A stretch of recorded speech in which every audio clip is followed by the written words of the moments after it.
Halo pemirsa Cokro TV, jumpa lagi dengan saya Ahmad Sahal di Seruput. Saya kali ini pengen nyeruput kopi bersama Bung David Pajung. Siap. Dan Bro Andi Budiman. Bung ini yang pertama ya datang ke Cokro ya. Pertama kali. Ya, Selamat. Ini luar biasa. Iya, saya senang sekali ini bisa ngobrol dengan Bung David ini, meskipun sering melihat secara di TV, di berbagai medsos kan. Tapi baru kali ini kesempatan ngobrol langsung. Kalau perintah Bung Sahal kita siap. Nih saya pengen ngobrol yang lagi rame nih. Lagi Siap. rame di medsos beredar luas potongan video Budi Ari. Mas Muni lah, kita manggilnya Mas Muni ya. Yang duduk di sampingnya Pak Jokowi. Tentang kira-kira intinya nanti bisa kita bicarakan lebih lanjut. Dia bilang bahwa feeling saya atau insting saya kok menyatakan ini nggak akan selesai nih. Periode Prabowo Gibran ini. Nggak nyampe 2029 nih. Ada patahan lah gitu istilahnya. Nah terus rame kan, karena kan bicaranya di samping Pak Jokowi dan loh Pak Jokowi kok diem aja gitu kan. Jadi terus muncul berbagai spekulasi, berbagai framing. Seakan-akan itu macam-macam. Bahwa itu adalah narasi yang justru dikembangkan sendiri oleh timnya Pak Jokowi dan Pak Jokowi setuju gitu. Dan itu adalah pertemuan untuk membahas itu dan macam-macam lah gitu. Seolah-olah ya. Seolah-olah begitu gitu. Nah, Bung David ini hadir di acara itu. Jadi saya pengen tahu sebenarnya apa yang terjadi itu. Karena kan dalam sebuah tulisan yang saya baca tuh Bung David bilang bahwa analisis Budi Ari tidak mewakili Jokowi maupun relawan lain. Nah, itu. Jadi saya pengen nanti dengar cerita apa yang sebenarnya dibicarakan. Terus juga Bung Andi, saya nyebutnya nggak perlu Bung sebenarnya. Biasanya ini teman lama ya, Andi aja. Bro Andi. Menarik juga karena kan sebelum ini dan selama ini ada persepsi Budi Ari ini diplot untuk akan jadi sekjen PSI gitu loh. Jadi ini ada larinya kemudian imbasnya ke PSI juga gitu loh. Emang ini PSI seperti itu narasinya kayak gitu-gitu kan gitu. Jadi ini perlu kita mendengarkan pandangan dari dua tokoh ini. Mungkin Bung David dulu deh. Jadi apa yang sebenarnya terjadi dalam perbicaraan kemarin itu? Iya, makasih Bung Sahal dan Bro Andi. Jadi memang gini, sebelum saya masuk ke situ, di beberapa kesempatan kita selalu mengatakan bahwa jangankan ketika Pak Jokowi berbicara atau melakukan satu hal ya, nggak berbicara pun batuk aja itu sering dianalisis secara politik kan. Artinya betapa signifikannya pengaruh dan popularitas Pak Jokowi dalam kancah dinamika demokrasi sosial politik di Indonesia. Nah, apalagi ini kan sudah mulai menjelang masuk dekat-dekat dari ke tahun politik kan. Jadi semua itu diinterpretasi bahwa Pak Jokowi selalu melakukan gerakan politik. Ya kita juga nggak bisa melarang publik menerjemahkan itu. Terlebih orang-orang yang punya ketakutan kepada pengaruh politik Pak Jokowi. Nah kemarin pertemuan kemarin itu adalah salah satu pertemuan dari sekian banyak pertemuan Pak Jokowi dengan relawannya, dan itu pertemuan biasa aja sebenarnya, silaturahmi biasa. Ketika Pak Jokowi masuk Jakarta, kita sama-sama minta waktu untuk minum kopi bareng atau makan siang atau makan malam bareng untuk duduk berbicara lah di seputar gimana kawan-kawan relawan sekarang apa kegiatan, gimana di arus bawah, akar rumput itu seperti apa respon, baik itu respon terhadap kondisi sosial maupun respon terhadap kebijakan-kebijakan pemerintah. Ya kita sering tukar pikiran. Nah kebetulan kemarin itu beliau kan habis menghadiri pernikahan Mas Rizky, yang juga Pak Prabowo hadir sebagai saksi ya. Ya sebagai saksi berdua. Pak Prabowo dan Jokowi jadi saksi. Pak Jokowi jadi saksi. Nah sehingga kesempatan ada di Jakarta, ya kita atur waktu ngobrol-ngobrol, dan itulah kemarin ngobrol-ngobrol di hari Senin itu. Nah di dalam pertemuan itu Mas Sahal, itu kebetulan itu pimpinan-pimpinan relawan ya, saya salah satu sebagai representasi relawan All Cipayung Nusantara. Kita menyampaikan seperti ini kondisi kita di lapangan itu seperti ini Pak, berdasarkan gerakan teman-teman di masing-masing relawan, aktivitas sosial apa segala macam, tukar pikiran kira-kira apa yang kami harus lakukan dalam rangka menopang pemerintahan Prabowo Gibran. Seperti itulah. Nah setiap ketua relawan ini bicara dengan apa yang di kepala masing-masing, saya, ketua ini, ketum ini, sampai pada Mas Budi Ari, Bro Muni sebagai ketum Projo, ya. Nah, itu Hmm. yang terekspos kan. Ya.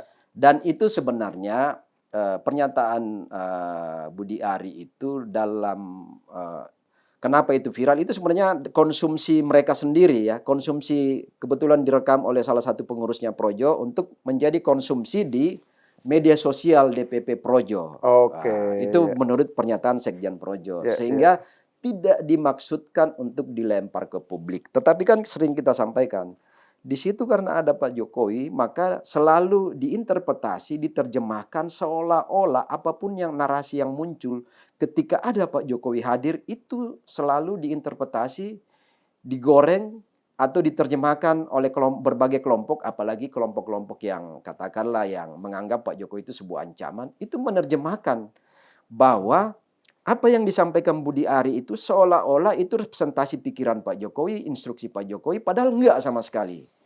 Karena di situ pertemuan itu sangat egaliter, semua menyampaikan pikiran-pikiran yang sangat beragam ya. Isunya Nah, pun beda-beda, isunya macam-macam ya. beda-beda. Nah, termasuk kesimpulan atau kata penutup dari Pak Jokowi sebelum kami bubar itu, Pak Jokowi meminta kepada kami semua relawan untuk kawan-kawan relawan tolong tetap topang pemerintahan Prabowo Gibran sampai bisa sukses sampai akhir 2029. Karena apa?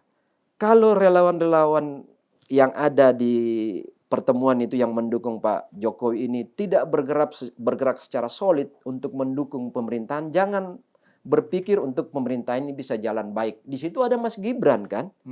Jadi dukungan ini adalah dukungan satu kesatuan mendukung Pak Jokowi, mendukung Pak Prabowo, mendukung Mas Gibran sebagai satu kesatuan komprehensif di dalam bagaimana mensukseskan pemerintahan Prabowo Gibran, mensukseskan asta cita dari pemerintah ini supaya bisa berjalan baik sampai 2029. Dan kata Pak Jokowi, jangan ada gerakan-gerakan yang bisa membuat situasi tidak kondusif. Nah, justru berbalik dari terjemahan yang viral itu bahwa apa yang disampaikan Bro Muni, Bro Budi Ari itu seolah-olah itu bagian dari skenario, enggak. Dan clear dalam video itu kan, kata Budi Ari insting saya ya. Ya. Budi Ari mengatakan insting saya bisa jadi ini nggak sampai pada 2029. Gimana kalau seandainya ini nggak sampai pada 2029? Kan itu kan? Ya. Jadi itu analisis pendapat secara pribadi Budi Ari dan katakanlah sebagai ketum Projo yang tidak mewakili pandangan dan pendapat Pak Jokowi, juga tidak mewakili pandangan dan pendapat relawan-relawan 60-an relawan yang hadir itu, karena masing-masing relawan berbicara dengan konteks yang berbeda, narasi yang berbeda, dan tidak terkait dengan apa yang Bro Budi Ari sampaikan. Nah, itu kronologisnya kejadian Jadi itu. Jadi juga tidak mewakili pembicaraan Tidak di mewakili dalam, pembicaraan. dalam acara itu ya, Ya. kan yang dibicarakan macam-macam ya. Macam-macam. Misalnya Bung David apa? Membahas apa? Kita misalnya? kemarin bicara soal, Pak, gimana soal NTT. Bahkan ini Pak Jokowi sebentar lagi nih, rencana 3-4 hari dari pertemuan kemarin ini mau ke NTT lagi. Dan sebagian teman-teman itu, bahkan ada kawan-kawan 2-3 organ itu yang baru tiba dari NTT, pesawat itu langsung menuju tempat itu kemarin. Oke. Karena kita pertemuan jam 10 pagi. Artinya teman-teman relawan ini Pak Jokowi bilang tolong bantu di NTT. Tolong bantu kalau bisa bantu teman-teman yang punya cabang relawan yang ada di Kalimantan itu kebakaran. Apalah yang kalian bisa buat gitu kan. Di Sumatera apa yang bisa teman-teman relawan bantu supaya ya ikut berpartisipasi dalam sebagai representasi publik, representasi arus bawah masyarakat. Itulah signifikannya relawan sebenarnya. Tidak bicara politik ansih, tetapi bagaimana gerakan sosial menopang pemerintahan, menopang masyarakat, ya tentu sesuai dengan kemampuan relawan ya, namanya juga relawan. Ada relawan yang punya cabang di 38 provinsi, ada relawan yang cuma punya 20 cabang, ada yang punya hanya 5 provinsi, ya bergeraklah di jangkauan kalian. Itu pesan dari Pak Jokowi ya. Jadi memang kata kunci dari pertemuan itu selain pertemuan silaturahmi, kangen-kangenan, dan kami rutin dengan Bapak. Tolong bantu pemerintahan ini supaya langgeng. Syukur-syukur ya. Syukur-syukur kita bisa bergandengan tangan 2 periode Prabowo Gibran ke depan. Kan gitu. Tetapi gimana mau 2 periode kalau tidak kita sukseskan ending pemerintahan Prabowo Gibran ini sampai 2029. Itu pesan kata kunci dari Bapak loh, dari Pak Jokowi kepada kami ya. Nah, bahwa statement Bung Budi Ari itu dalam konteks pribadi Budi Ari dan Projo itu Ya. pandangan yang wajar dari sekian banyak pandangan Ya sebenarnya. sebenarnya kan juga ada klarifikasi atau juga apa ya Sudah ada klarifikasi dari Budi Bung Ari Budi sendiri ya, kan sudah. bahwa itu adalah opini pribadi, Opini pribadi, tanggung jawab saya analisis pribadi gitu dan tanggung jawab saya pribadi Dan tanggung jawab kata pribadi. Budi Nah, Ari. kalau dilihat dari urutannya kan setelah kan ada sejumlah ketua tim relawan pada bicara masing-masing dengan tema yang macam-macam yang soal tadi yang Bung David bilang soal bagaimana menanggapi musibah-musibah, Ya. terus soal isu-isu lain lah tentang Ya. ijazah, Ya, terus termasuk soal, ijazah kita terus sempat soal bahas. PSI, soal Ya. keliling Indonesia dan macam-macam, terus Budi Ari bicara tentang instingnya, Ya. gitu kan. Tapi kan closing statement dari Pak Jokowi kan sebenarnya mematahkan atau Ya, membuat harusnya jangan sampai warning atau kekhawatirannya Budi Ari itu terjadi, kan gitu ya, Bung? Ya, sebenarnya itu kata kuncinya. Karena Bapak mengatakan topang pemerintahan ini sampai sukses 2029. Karena gini, saya sendiri khusus saya bicara bahwa kami masih terus menopang pemerintahan, bahkan menopang paket Prabowo Gibran itu 2 periode. Saya pribadi ngomong itu sebagai ketua umum relawan Ol Cipayung di depan Bapak. Nah, kata Bapak, ya sukseskan dulu pemerintahan ini sampai 2029. Nah, itu kan sebenarnya hipotesa Bro Budi Ari bahwa insting Bung Budi Ari, wah saya berfirasat atau insting saya bisa jadi nih nggak selesai sampai 2029 kan. Itu ya kembali ke pribadi Bung Budi Ari yang menganalisis itu. Tetapi kata Pak Jokowi, topang ini sampai selesai 2029, baru kita bicara periode berikut. Syukur-syukur kita bisa tetap sama-sama Pak Prabowo ke periode 2 periode itu. Itu sebenarnya kata kuncinya. Ya, Bro Andi, itu kan ada pernyataan yang lumayan tegas ya dari PSI mengklarifikasi soal posisi Budi Ari di PSI. Kan misalnya Bestari Barus kita bilang bahwa ini bukan pengurus, bukan anggota. Bung Andi sendiri juga bilang kan, Budi Ari ini bukan pengurus, bukan anggota PSI, jadi jangan dikait-kaitkan dengan PSI. Bisa dijelaskan nggak gimana itu ininya itu kaitannya dengan PSI itu?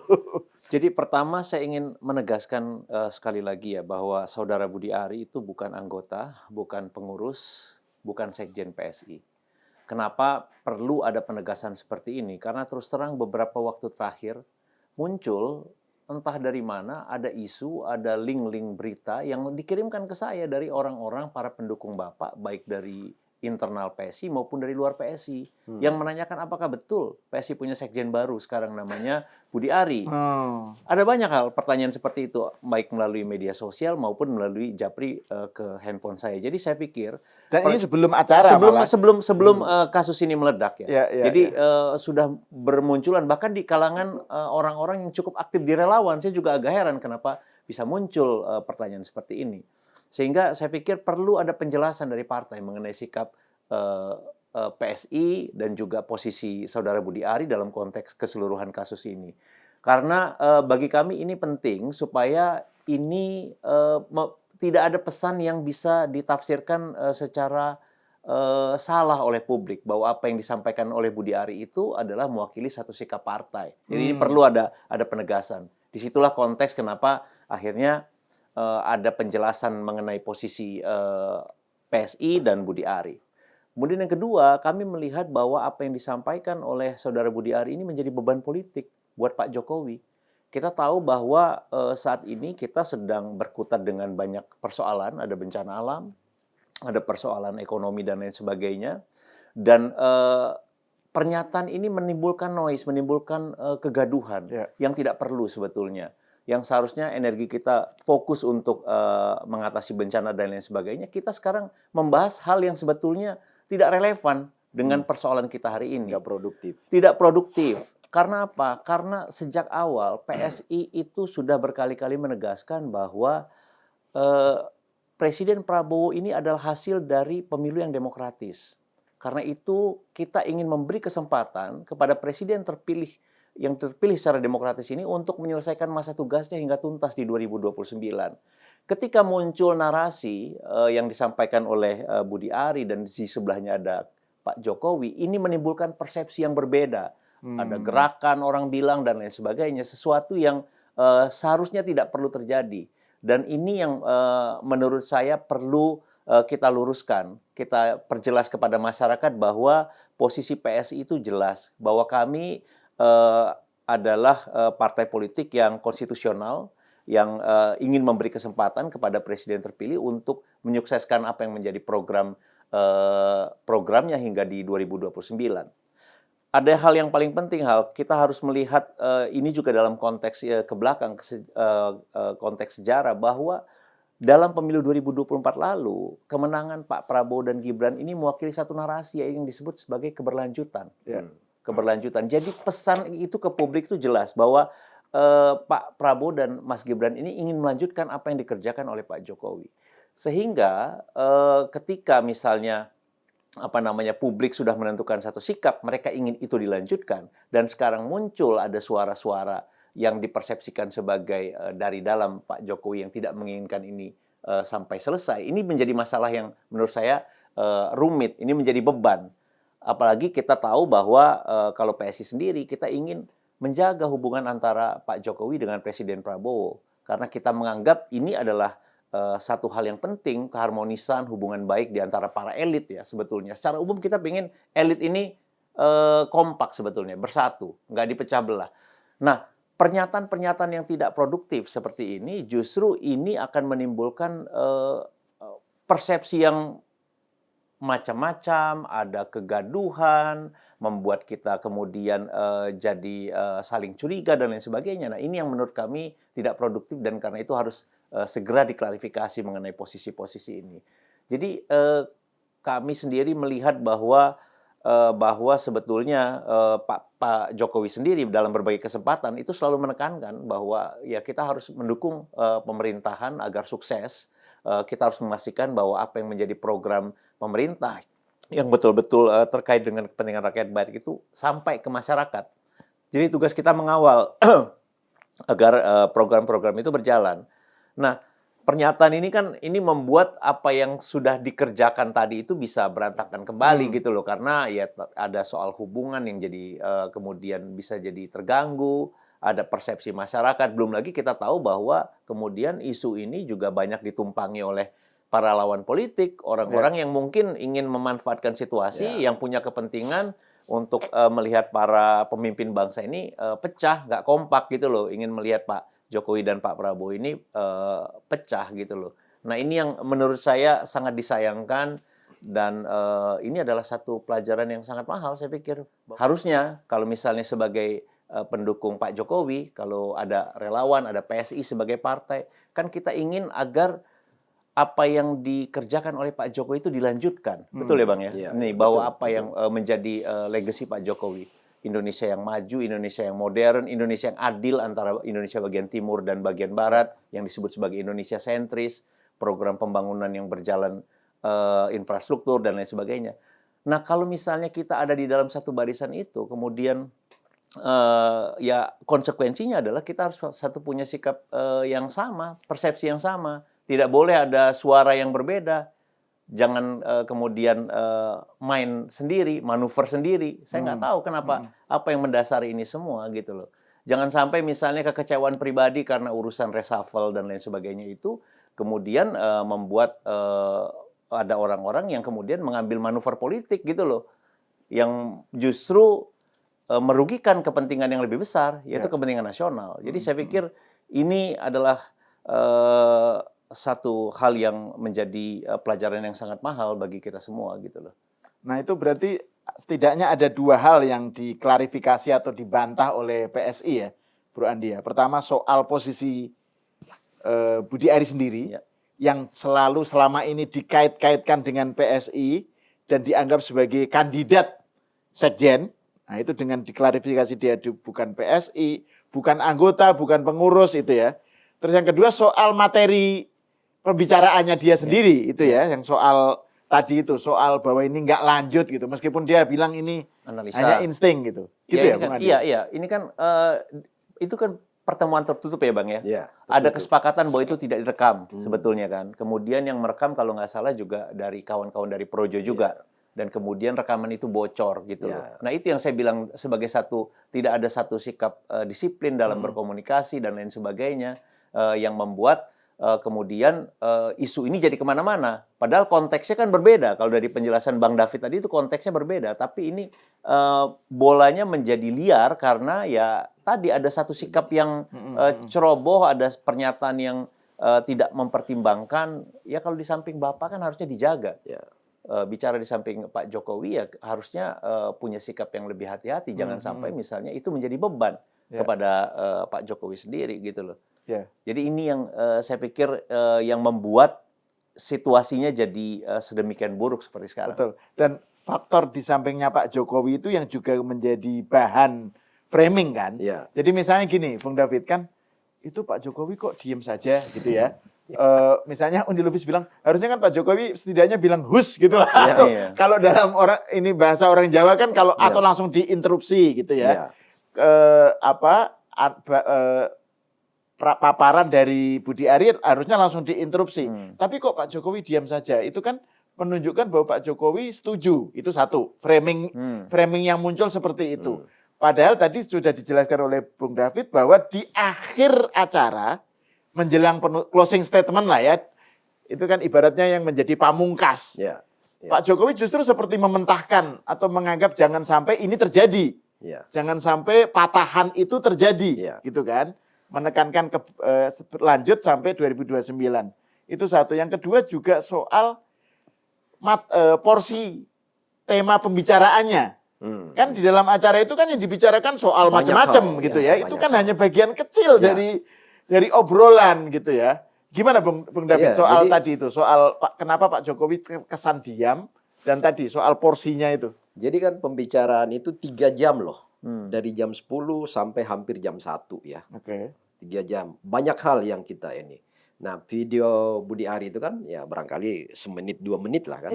Nah, tetapi gini, kenapa Pak Jokowi nggak meng-cut itu? Ya memang Pak Jokowi ini kan orang yang bicara itu nggak banyak bicara, mendengar aspirasi. Karena ini relawan ini bagi Pak Jokowi ini anak-anak dia aja. Bahkan kemarin ada salah satu ketua umum relawan bahwa, Pak, inilah kami Pak nih. Kami punya banyak perbedaan-perbedaan pandangan nih. Seperti itu ada yang ngomong, salah satu ketua relawan itu mengatakan, Pak jangan ini ya, karena ini kami banyak persepsi loh Pak. Ini anak-anak Bapak ini sendiri yang beda-beda pandangan di sini. Nah, itu salah satu contoh. Jadi Bapak itu lebih banyak mendengar.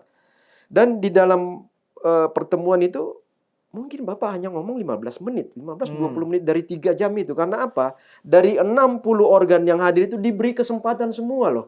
Oke. Berbicara panjang lebar apa segala macam. Nah, jadi yang terekspos di publik itu hanya satu, yaitu Bung Budi Ari ya sebagai ketum Projo. Yang kedua, saya yakin Budi Ari sendiri unpredictable, tidak memprediksi bahwa rekaman itu seperti ini respon publik di luar ya. Iya, iya. Pasti, makanya kenapa keluar permintaan maaf Budi Ari, permintaan penyampaian klarifikasi ya setelah ini menggelinding sedemikian rupa, bahkan banyak interpretasi di luar. Ya, banyak interpretasi itu bagi saya di satu kesempatan di media itu saya klarifikasi bahwa ini penggorengan isu ya. Digorenglah statement Budi Ari itu dengan salah satu tujuan adalah bagaimana soliditas antara Pak Prabowo dan Pak Jokowi ini bisa pecah. Itu salah satu tujuan.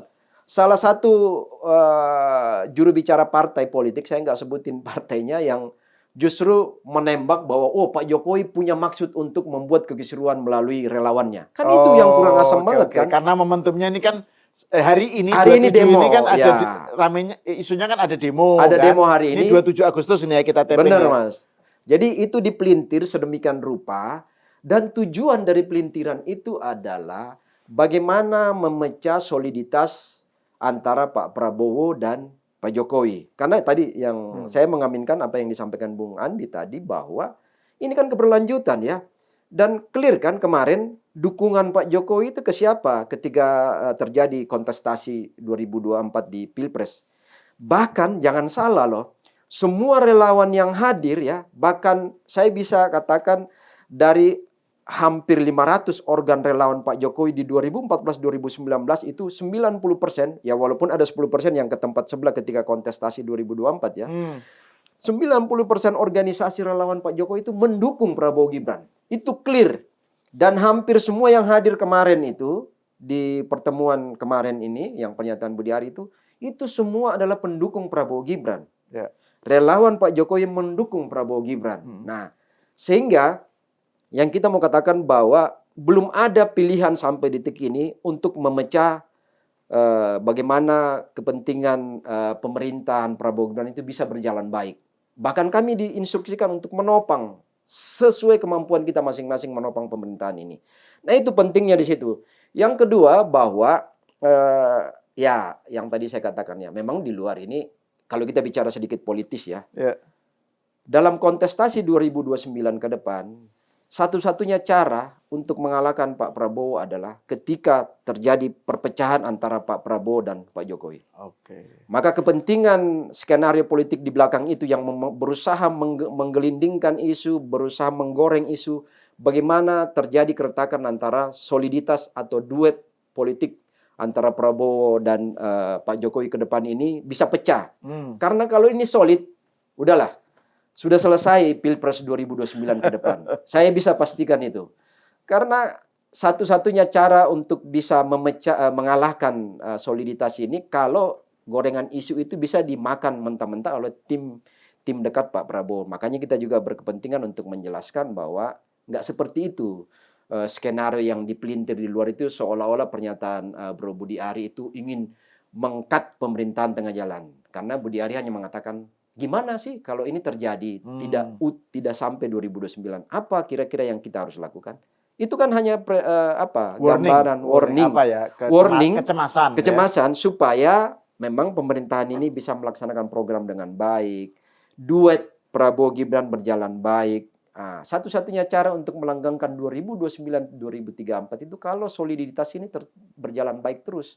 Jadi nggak mungkin relawan Jokowi ini akan membuat manuver di tengah jalan. Karena kita juga sadari, begitu pecah ini, kita juga akan kewalahan ke depan. Yakin itu.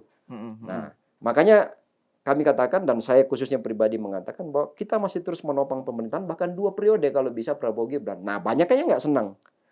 Isu 2 periode ini banyak yang nggak senang, karena mereka nggak punya ruang. Nah, makanya kalau saya sedikit agak bergeser dari topik kita, isu pemalsuan ijazah itu, fitnah ijazah palsu itu kan sebenarnya kepentingan 2029. Kepentingan mereka tahu ijazah Pak Jokowi itu asli, clear. Tapi bagaimana mendowngrade pengaruh Pak Jokowi yang sangat tinggi itu, minimal ada sekian persen orang yang yakin bahwa ijazah Pak Jokowi palsu, minimal ada curi suara untuk lari ke tempat lain. Kalau nggak ada isu-isu yang memburuk-burukkan, mendegradasi kredibilitas Pak Jokowi, jangan mimpi untuk mengalahkan Prabowo Jokowi ke depan. Jangan bermimpi lah. Nah, satu-satunya cara adalah jelek-jelekan, buruk-burukan, downgrade pengaruh Pak Jokowi. Satu sisi, pisahkan Prabowo Jokowi ini supaya kita bisa ada ruang untuk bisa melawan lah dalam elektoral ke depan. Nah, itu kepentingan 2029. Maka kami relawan ini membaca semua ini bahwa nggak ada pilihan kami relawan Pak Jokowi untuk tetap solid ke depan ini minimal sampai titik 2029. Minimal sampai titik itu. Nah, tadi Bung David nyinggung soal kontroversi mengenai tuduhan ijazah itu ya, ijazah. Nah, itu sebenarnya kan yang dibicarakan di pertemuan itu kan karena bermacam-macam ya kan, soal PSI, soal ijazah, terus soal macam-macam. Jadi itu memang menunjukkan spektrum perbincangan yang luas sekali ya. Jadi 3 jam itu sebenarnya bicarakannya tuh ragamnya tuh seperti itu benar, gitu ya, Bung. Benar. Jadi itu kayak semacam organ relawan bertemu Pak Jokowi untuk membicarakan current issues. Gitu ya? Benar. Sebenarnya ya. Kondisi-kondisi aktual, kontekstual hari ini itu seperti apa? Karena apalagi kan ini memang terjadi dinamika sosial, politik, ekonomi yang fluktuatif ya. Dengan misalnya kasus pertempuran Timur Tengah yang belum berakhir sampai sekarang. Itu juga jadi tema pembicaraan. Iya, termasuk soal bagaimana geopolitik geopolitik kontekstual, gimana negara ini ke depan, gimana kondisi ekonomi kita ke depan. Kan ini semua kita namanya diskusi lepas dengan mantan presiden ya sebagai pembina relawan beliau. Kita sampaikan semua itu. Dan Bapak itu selalu hanya mengangguk, makanya tadi nggak mengkat tidak Oh. mengkat pembicaraan Budi Budi Ari, tidak menginterupsi atau mengatakan jangan, karena beliau itu lebih banyak mendengar. Anggaplah curhat, keluhan, kemudian kondisi-kondisi yang dihadapi relawan di akar rumput, kita sampaikan semua. Ya. Kita sampaikan bahwa, oh ini ada relawan yang misalnya melakukan advokasi ke kelompok-kelompok masyarakat ini, kondisinya di bawah seperti ini, kita harus bertemu siapa Pak ini, karena ada kendala, ada yang dihadapi masyarakat di Luwu, apa segala macam, di Rio sana, itu disampaikan semua. Bapak ya menyampaikan beberapa hal-hal yang menjadi masukan kami sebenarnya dalam rangka bagaimana eksistensi relawan itu bisa bermanfaat bagi akar rumput. Jadi bukan stylenya Pak Jokowi lah ya, tiba-tiba Bukan memotong untuk pembicaraan. memotong, enggak, sangat enggak. Jadi Beliau itu dengerin. hanya gangguk, kadang senyum tipis, ya. Ini gaya gestur Solo banget lah. Kadang kita dengan teman-teman, Bapak senyum-senyum dengerin ini si ketum ini ngomong, senyum, kadang muka serius. Dengan berbagai macam gaya dan karakter ketum relawan itu, mulai dari Papua sampai Aceh, yang ada yang meledak-ledak, ada yang slow, itu semua. Iya, Jadi kadang Bapak senyum-senyum. Dan yang datang juga bukan hanya relawan sebenarnya, kan ada tokoh-tokoh, kan ada Bang Zulfan Ya, ada Lindan, Bang Zulfan, ada ya. Bu Putri Wardani, Banyak, segala ya. banyak, Jadi banyak. maksudnya pesertanya itu lumayan luas ya. Ada teman-teman yang Spektrumnya. biasa mendampingi dalam kasus hukum ijazah palsu gitu-gitulah. Jadi termasuk saya bicara soal ijazah. Pak, ini kan beberapa kawan-kawan yang biasa diundang media, ini kepentingan kami adalah memberi keseimbangan informasi kepada publik, karena dari pihak sebelah ini kan benar-benar fitnahan itu terus berjalan sampai detik ini. Walaupun proses hukum masih berjalan, tapi mereka terus di media bicara terus pemalsuan ijazah palsu. Nah, kata saya adalah bahwa kepentingan kita ini harus sampai pada meja persidangan, Pak. Mendengar putusan hakim bahwa ijazah Bapak itu clear asli sehingga fitnah itu terbukti, kan gitu. Bahwa kemudian setelah ketukan palu Bapak memaafkan, itu terserah Bapak. Tapi kepentingan kita memberikan informasi dan keseimbangan kepada publik bahwa ijazah Pak Jokowi itu clear, asli, ada. Nah, Bapak hanya menjawab, ya soal isu ijazah ini kan terlalu kecil. Terlalu kecil kita bahas itu. Kata beliau, terlalu kecil itu enggak nih. Karena ijazah saya clear kok ini. Nanti saya tunjukin lah. Saya hanya nunggu kapan persidangannya kan. Itu sudah ada di kejaksaan hari ini itu. Kita tinggal tunjukin aja itu nanti. Menguras energi kita. Tapi kita katakan bersama beberapa teman-teman lawyer itu, ya kami akan tetap mengimbangi isu itu Pak. Karena kebohongan, fitnah yang terus diulang-ulang di depan publik itu akan diterima oleh segelintir kelompok masyarakat seolah-olah itu menjadi kebenaran kan. Padahal itu semua kebohongan, itu fitnah, itu hoax semua. Nah, artinya Bapak hanya singkat-singkat aja. Itu nggak penting untuk kita respon terlalu jauh ya. Teman-teman yang tampil di media nggak apa-apa, jalanin aja sesuai dengan apa yang kalian pikirkan. Nah, seperti itu, sederhana Bapak sampaikan. Artinya Bapak nggak mengatakan jangan lakukan ini, enggak. Termasuk mengkat pembicaraan itu bukan karakter dan bukan gaya Bapak banget. Beliau kan egaliter banget ya, semua didengar. Bahkan di bawah itu ketua-ketua relawan itu kadang ada beda pandangan sendiri. Makanya sampai 3 jam dialog gitu. Nah seperti itu loh. Nanti beliau ngomong di ending benar-benar. 15 menit lah beliau ngomong terakhir tuh. Merespon semua itu. Kalian harus menopang pemerintahan ini sampai selesai 2029. Beri masukan yang konstruktif. Lakukan apa yang bisa kalian lakukan di lapangan. Kasus-kasus bencana alam ini respon sesuai dengan kemampuan kalian. Datanglah, kunjungin. Seperti itu. Gitu. Sebenarnya narasi yang atau analisis yang dikembangkan oleh Budi Ari itu akan dimentahkan sendiri oleh Pak Jokowi diadekan pernyataan Pak Jokowi itu ada rekamannya. Ada rekamannya, iya, benar. Sayangnya nggak ada rekamannya iya, gitu benar. ya. Sebenarnya itu emang di pertemuan itu kita udah sepakat, jangan ada teman-teman rekam ini, karena itu sebenarnya kan kita udah memprediksi sering ada gorengan ya, misinterpretasi dari setiap info yang keluar dari sebuah pertemuan, khususnya di mana Pak Jokowi ada. Nggak ada aja Pak Jokowi itu diinterpretasi seolah-olah instruksi atau perintah Pak Jokowi. Apalagi kalau Bapak ada di situ kan. Coba lihat, Bapak ada duduk lipat tangan diam mendengar, itu diinterpretasi oleh kelompok yang nggak senang sama Pak Jokowi atau nggak senang sama kawan-kawan relawan itu diinterpretasi bahwa wah ini gerakan-gerakan mau makar apa segala macam, mau membuat disharmoni, kerusuhan. Ada Pak Jokowi di situ, mastermind-nya pasti Pak Jokowi. Ini kan pelintiran Iya, betul, yang betul. terjadi, yang kita klarifikasi bahwa nggak ada sama sekali. Bahkan Budi Ari sendiri sudah mengklarifikasi, minta maaf ya. Karena emang bukan seperti itu Iya, iya. perbincangan itu. Itu Nah, hanya pendapat Budi Ari. Soal pelintiran ini, Bro Andi, kan ada juga pelintiran yang framing lah ya, pembacaan dari Said Didu misalnya, yang bilang tentang adanya persekutuan Poros antara tiga poros. Solo, Singapura, dan Bandung, gitu ya. Nah, Solo itu tentu saja merujuk kepada Pak Jokowi, Singapura saya nggak tahu, tapi ada yang menarasikan ini adalah dikaitkan JF. dengan orang keturunan Sumatera yang sekarang tinggal di Singapura gitu. Mas Jeffrey Giovanni yang kemudian larinya ke PSI lagi kan. Terus sama KDM. Deddy Mulyadi yang sekarang surveinya melejit gitu. Nah, menurut Bro Andi gimana merespon framing-framing yang tak terhindarkan ya? Karena dengan era medsos sekarang kan bisa begitu meluas menyebar gitu loh. Gimana menurut Anda? Ini kan sebetulnya kan yang terjadi sekarang ini adalah perang informasi, Hal. Ya. Dan kita ingat ada adegium terkenal bahwa dalam perang korban pertama yang jatuh itu adalah kebenaran katanya. Jadi dalam konteks ini persis menggambarkan apa yang terjadi saat ini.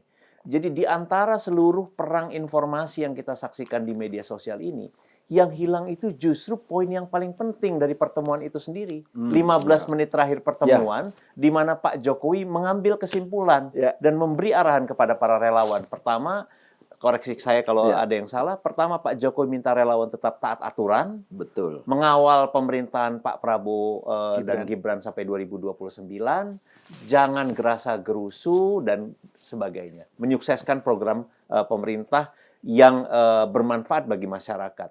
Jadi sebetulnya itu pesan yang paling penting dari seluruh pertemuan itu. Itulah kebenarannya. Kalau orang ingin bertanya, sikap Pak Jokowi dalam isu ini apa?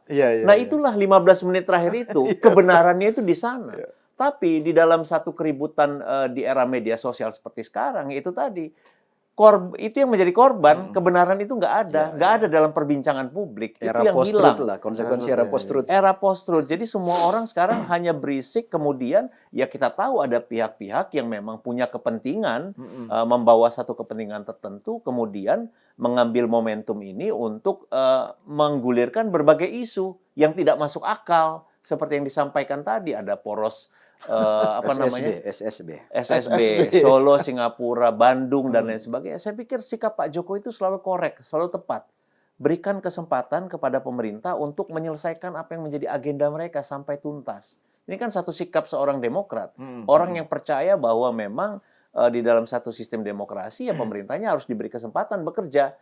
Dan kemudian kalau memang ada masukan, silahkan berikan masukan. Gitu. Jadi ini kan sesuatu yang sangat normatif. Ini yang nggak pernah dimunculkan orang karena memang mungkin ada orang-orang yang punya kepentingan politik yang ingin memang menggunakan semua momentum, semua termasuk yang ketika Pak Jokowi tidak berkomentar pun itu bisa menjadi masalah untuk menjadi satu persoalan.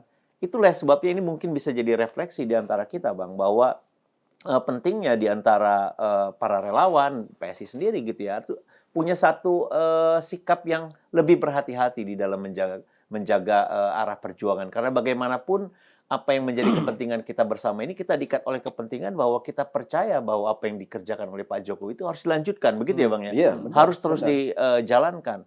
Dan kalau misalnya kita ingin itu terus berlanjut, ya harus ada satu sikap yang kompak.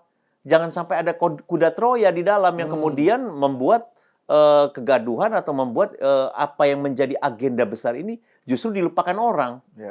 Justru orang lebih dengar noise-nya, padahal substansinya itu beda gitu loh. Jadi ini yang menurut saya penting untuk menjadi agenda ke depan, ya bagaimanapun juga pesan Pak Jokowi itu clear kepada kita semua. Satu sikap yang untuk menghormati dan menjaga pemerintahan sampai akhir masa tugas, kemudian mengawal program-program yang ada kaitannya dengan masyarakat itu agar sukses, dan lain sebagainya, berikan masukan yang konstruktif konstruktif kepada pemerintah kalau memang ada hal-hal yang dirasa perlu diperbaiki dari program pemerintah gitu loh. Jadi ini satu poin-poin yang berkali-kali saya sendiri mendengar itu berkali-kali secara langsung dari Pak Jokowi yang saya rasa ini Di wawancara dengan bocor alus juga kan? ya, Ya. betul. Itu kan Pak Jokowi juga menegaskan soal itu Betul, kan. betul. Maksudnya bayangin bocor alus yang kita Yang kenal kritis. sebagai sangat kritis dan Iya. konsisten menyerang Pak Jokowi diterima dan dengan wawancara yang Terbuka. menjelaskan seperti Iya, itu iya. gitu. Betul. Ini kan saya rasa Pak Jokowi itu orang yang selalu Terbuka. selalu konsisten dengan satu sikap yang saya sebutkan tadi. Nah, tapi gini, ini menarik, ini mungkin bagian akhir ya dari obrolan kita ya, tentang soal framing ini ya. Kan tadi Bung David bilang bahwa memang Pak Prabowo ini dan Pak Jokowi selalu ada yang pengen ngadu domba, memecah, sehingga justru malah kekuatan Pak Prabowo sendiri justru malah bisa tergerus kalau itu terjadi Iya. gitu ya. Nah, tapi juga kan sebenarnya ada upaya juga untuk melihat masalahnya dengan cara justru Pak Jokowi dan pendukungnya dianggap sebagai villain, sebagai Ya. musuh lah kayak gitu. Jadi misalnya narasinya ini sebenarnya sudah terjadi pecah kongsi. Nah, ini narasinya ya. Ya. Sudah terjadi pecah kongsi sehingga Pak Jokowi menggalang kekuatan, keliling Indonesia, terus kemarin itu misalnya, membesarkan PSI, terus kemarin bikin pertemuan untuk menunjukkan bahwa pecah kongsi ini adalah sesuatu yang merugikan Prabowo gitu Ya, misalnya, ya, dan ya. kemudian tadi kan Andi bilang bahwa dalam perang informasi korban utama itu adalah kebenaran. Korban pertama. Nah, yang diuntungkan biasanya kebetulan. Jadi otak-atik matuk Iya. gitu ya. Misalnya acara kemarin itu kan berdekatan dengan isu tentang akan ada demo besar. Ya, benar, 27 Agustus ini Ya, gitu ya. Terus dikaitkan tuh. Itu adalah cara Pak Jokowi menunggangi gerakan supaya menggerus RI1 gitu. Jadi ini framing-framing semacam itu yang sekarang kemudian muncul gitu. Jadi Jokowi dan pendukungnya itu dianggap sebagai villain. Terus narasi ini tujuannya untuk seakan-akan kesannya mau menyelamatkan Pak Prabowo gitu loh. Jadi Pak Prabowo harus diselamatkan dari manuvernya Pak Jokowi gitu narasinya. Iya. Gimana Bung David melihatnya? Iya, jadi dalam politik itu kan ada istilah riding on the waves ya. Jadi berselancar di atas ombak, ataukah bahasa agak sedikit sarkastik itu mengail di air keruh. Iya. Jadi setiap momen-momen dinamika politik itu selalu ada kelompok-kelompok pragmatis, kelompok-kelompok kepentingan yang ingin mengambil keuntungan dari setiap dinamika politik yang terjadi. Nah, kami selalu mengatakan bahwa yang tadi saya katakan bahwa satu-satunya cara untuk mengalahkan Pak Prabowo ke depan adalah ketika terjadi pecah koalisi antara Pak Prabowo dan Pak Jokowi. Itu kalkulasi dan cara di kelompok sebelah untuk bagaimana menumbangkan Pak Prabowo di kontestasi 2029. Makanya selama ini terjadi soliditas, kalau masih solid sampai ke depan, Pak Prabowo dan Pak Jokowi itu sangat susah untuk dikalahkan. Sangat susah, sangat berat ya. Nah, jadi gini, kalau misalnya kemarin soal demo-demo ini kan, katakanlah sekarang hari ini demo dari teman-teman dari Kabupaten Pati kan. Ya. Ya, itu kita lihat sebagai sesuatu yang masih sangat wajar lah ya, karena itu terkait dengan daerah Pati, bupatinya udah ditangkap, kondisi daerahnya yang mereka mungkin prihatin ya, anggaran di sana, pajak yang sangat tinggi ya. Nah, kemudian tuntutan mereka sekarang itu masuk kepada, karena mereka merasakan dampak negatif dari korupsi di Pati, mereka nuntut sekarang bagaimana undang-undang perampasan aset ini bisa diketokkan oleh Senayan, oleh teman-teman Dewan. Nah, di situ maksudnya hubungannya apa dengan situasi hari ini? Nah, kelompok Pati yang demo dengan tujuan yang baik ini, itu kan selalu ada kelompok-kelompok kepentingan yang akan menunggangi itu kan. Nah, menunggangi itu. Sama lah kejadian setahun lalu ya, di isu demo Agustus tahun 2025 kan sama juga case-nya. ada kelompok-kelompok penunggang yang selalu ingin masuk di dalam arena itu, memanfaatkan untuk menciptakan kambing hitam. Mereka mengisrukan atau membuat kerusuhan dalam setiap demonstrasi, lalu kemudian menuduh ini kelompok Pak Jokowi, ini kelompok Gibran yang ingin menumbangkan Pak Prabowo supaya kalau Pak Prabowo tumbang Gibran yang naik. Ini kan sesuatu yang dibuat-buat, yang mencari kambing hitam, padahal sesungguhnya kelompok-kelompok ini tadi tujuannya adalah gimana memecah soliditas Prabowo Gibran atau Prabowo Jokowi ini supaya mampu atau mudah dikalahkan dalam kontestasi 2029. Kepentingan endingnya sebenarnya di sana dari semua proses dinamika dalam 3-4 tahun ini. Yakinlah dinamika ini akan terus bergulir sampai 2029. Bagaimana tujuan mereka itu bisa tercipta nanti untuk menumbangkan atau mengalahkan Pak Prabowo dalam kontestasi 2029. Kacamatanya harus diarahkan ke sana. Nah, kalau misalnya mengalahkan Pak Jokowi, kan sudah kelihatan tadi sudah disampaikan Bung Andi kan sebenarnya keberlanjutan Pak Prabowo Gibran ini sampai hari ini itu masih jalan kan. Terus apa yang mau dirusak di situ?